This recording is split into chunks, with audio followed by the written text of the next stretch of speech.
Hey guys, I'm Tiffany from Beautiful Minutia. Welcome back to my channel.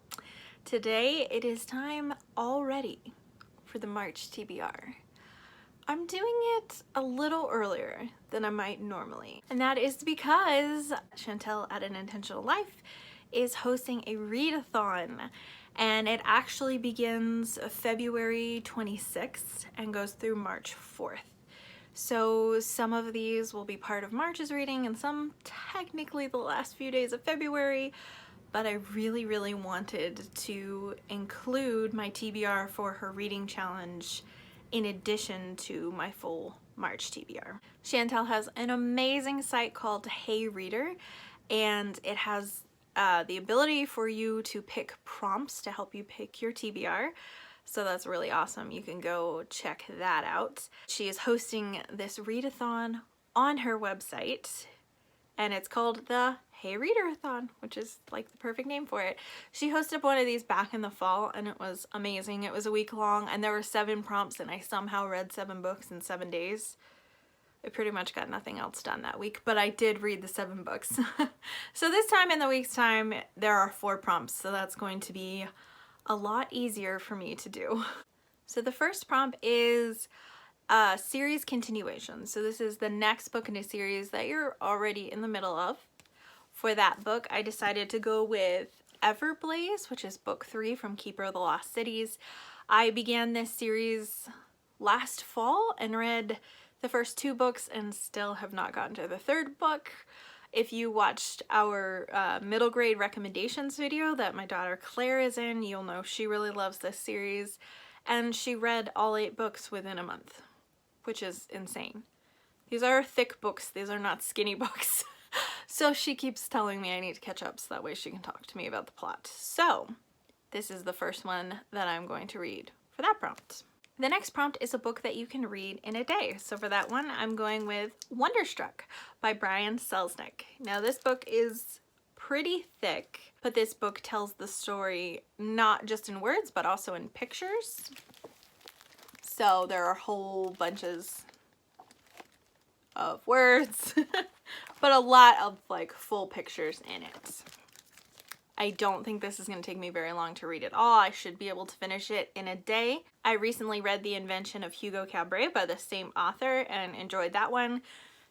You'll hear more about that in my February reading wrap-up. But anyways, book I can read in a day. This one seems pretty attainable. The next prompt is a book that has something growing on the cover, which is perfect for coming into springtime. But I was a little torn. I have 2 books from the library right now that I both really want to read, that both have something growing on the cover. The first one is The Language of Flowers by Vanessa Diffenbaugh, and obviously there are flowers all over the cover. This book is about a girl who I believe grew up in foster care and has aged out of the system. Back in the Victorian time, people used to send flowers to each other, and different flowers conveyed different meanings. I read a little bit about that when I was reading the Enola Holmes series. That was a very key part of the books. So I was really interested in reading this book. The other book, which is the one I feel like I might go with because it just sounds, I don't know, I'm very intrigued by it, is Sweet Bean Paste by Durian Sukagawa. I hope I'm saying his last name correctly. And it's got these pretty cherry trees blossoming on the fronts. And it's about this man who I believe was imprisoned for whatever reason and is a very bitter person. And he owns a restaurant where he makes some sort of pancake that has sweet bean paste in it, and this older woman comes to him and wants to work for him, and she makes the best sweet bean paste that he has ever tasted in his life, and they become unlikely friends. And it just sounded really wholesome and cool, because I feel like most books feel like they always have to have this romantic component to them, and the idea of this younger guy who's kind of gotten in a lot of trouble and then this older woman becoming unlikely friends just really sounds like something different. It is a Japanese book, which you can probably kind of tell from the plot and also the author's last name, so it's been translated into English, but this is probably the book than I'm gonna go for something growing on the cover, but I do have the language of flowers as a backup. The last prompt was really hard for me. The last prompt was a book title that includes the first 4 letters of your name. And my name is Tiffany, so the first letters are T-I-F-F. It's easy to find a T. I is not that hard. O is not usually too bad if you can find a book that has of in it. But finding a book that had 2 F's in it was really, really difficult. I figured out that Far from the Madding Crowd would have worked, but it hasn't been that long since I read that book, and that's not on my list of books I wanted to read, so I decided not to go with that one, and I went with The Adventures of Huckleberry Finn, which has a T, an I in Finn, and then an F in of and Finn. So it actually has 2 F's. So this is also, if you have watched my Classics TBR, this is a book that I wanted to read this year, and a book that I probably should have read in high school, but never got around to.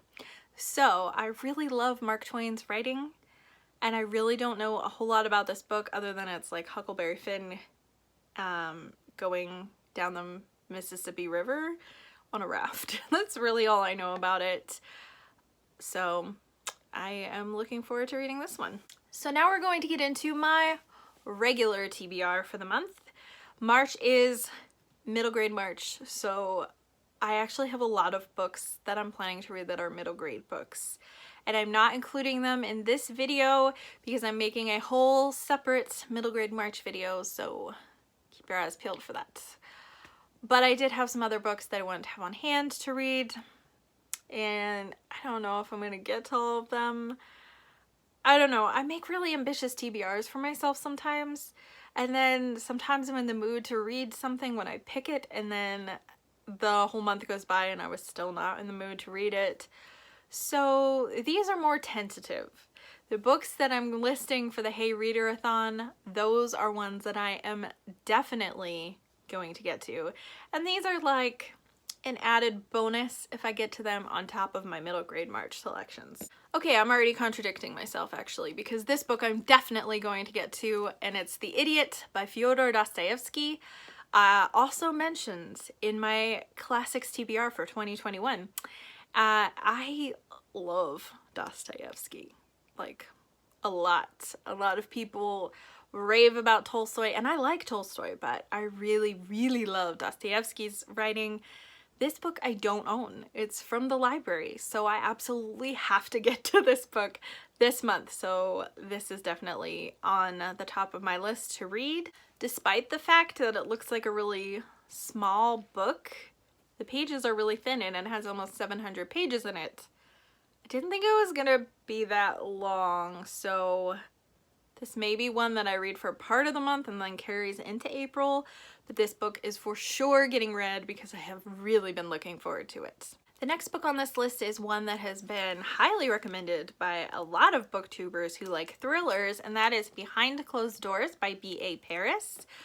I don't know much about this book, other than the fact I think it's about a married couple where everything seems great, but no one really knows what's happening behind closed doors, something like that.